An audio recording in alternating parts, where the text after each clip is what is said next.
દુનિયામાં એવી ઘણી જગ્યાઓ છે જે આપણને વારંવાર બોલાવે છે અને એમાંની એક છે તાજમહેલ. આજે આપણે એની જ વાત કરવાના છીએ.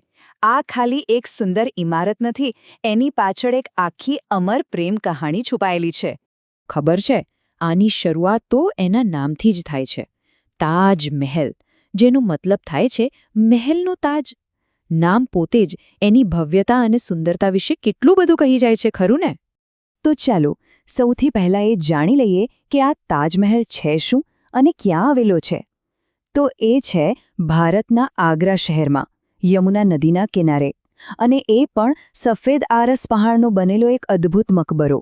જ્યારે એનું પ્રતિબિંબ નદીના પાણીમાં પડે છે ત્યારે એ દૃશ્ય ખરેખર જોવા જેવું હોય છે. પણ આટલું ભવ્ય સ્મારક બનાવવાની જરૂર શું પડી? વેલ, એની પાછળનું કારણ છે એક વચન, એક રાણીને આપેલું વચન. આ આખી કહાણીના બે મુખ્ય પાત્રો છે. એક બાજુ છે 5મા મુઘલ બાદશાહ શાહજહાં અને બીજી બાજુ છે એમની પ્રેરણા, એમના પ્રિય પત્ની મુમતાઝ મહેલ. આ આખું સ્મારક એ એમના પ્રેમનું જ એક સ્વરૂપ છે. તો થયું એવું કે 1631માં શાહજહાંએ પોતાની પત્ની મુમતાઝ મહેલની યાદમાં એક એવી કબર બનાવવાનો આદેશ આપ્યો જે આખી દુનિયામાં ક્યાંય ન હોય. આ કોઈ રાજકીય નિર્ણય નહોતો, આ એકદમ અંગત હતો. તો વચન તો અપાઈ ગયું, પણ એને હકીકતમાં બદલવું એ કેટલું મોટું કામ હતું. ચાલો જોઈએ કે આ શાશ્વત સ્મારક બન્યું કેવી રીતે. આ કામ કંઈ 1-2 વર્ષમાં પતે એવું ન હતું.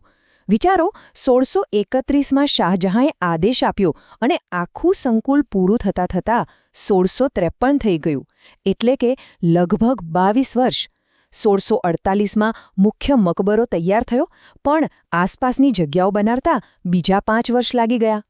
અને જુઓ, તાજમહેલ એટલે ખાલી પેલો સફેદ મકબરો નહીં, એ તો 42 એકરમાં ફેલાયેલું એક આખું સંકુલ છે. એમાં મુખ્ય મકબરો તો છે જ, પણ સાથે એક મસ્જિદ, એક ગેસ્ટ હાઉસ, સુંદર બગીચાઓ અને આખા સંકુલની ફરતે એક મજબૂત દિવાલ પણ છે. કેટલું બધું વિચાર્યું હશે નહીં? આ બધું બનાવ્યું, પણ આટલી ભવ્યતાની કિંમત શું હતી? હવે વાત કરીએ પ્રેમની એ અંતિમ કિંમતની. તો સવાલ એ જ છે કે આ શાશ્વત પ્રેમની નિશાની બનાવવાનો ખર્ચો કેટલો આવ્યો હશે? આંકડો જાણીને કદાચ નવાઈ લાગશે. આજના હિસાબે ગણીએ તો લગભગ $827 મિલિયન. હા, $827 મિલિયન. વિચાર કરો, એ જમાનામાં કેટલી મોટી રકમ હશે. તો આ આંકડો આવ્યો ક્યાંથી? જુઓ, 1653માં જ્યારે આ કામ પૂરું થયું ત્યારે એનો ખર્ચ હતો લગભગ $32 મિલિયન. હવે એ જ રકમને જો 2015ના હિસાબે ગણીએ તો એ $827 મિલિયન જેટલી થાય છે. આના પરથી જ અંદાજ લગાવી શકાય કે આ પ્રોજેક્ટ પાછળ કેટલી સંપત્તિ ખર્ચાઈ હશે. અને આખી કહાણીનો સૌથી સુંદર અને કદાચ ભાવુક અંત એ છે કે જે સ્મારક શાહજહાંએ પોતાની પત્ની માટે બનાવ્યું હતું, એ જ સ્મારકમાં એમની બાજુમાં શાહજહાંને પણ દફનાવવામાં આવ્યા. આમ, મૃત્યુ પછી પણ તેઓ એકબીજાની સાથે જ રહ્યા. આટલી મોટી રકમ, આટલા વર્ષોની મહેનત, આ બધું જ જોયા પછી એક સવાલ તો મનમાં આવે જ છે. શું શાશ્વત પ્રેમને કોઈ કિંમતમાં બાંધી શકાય?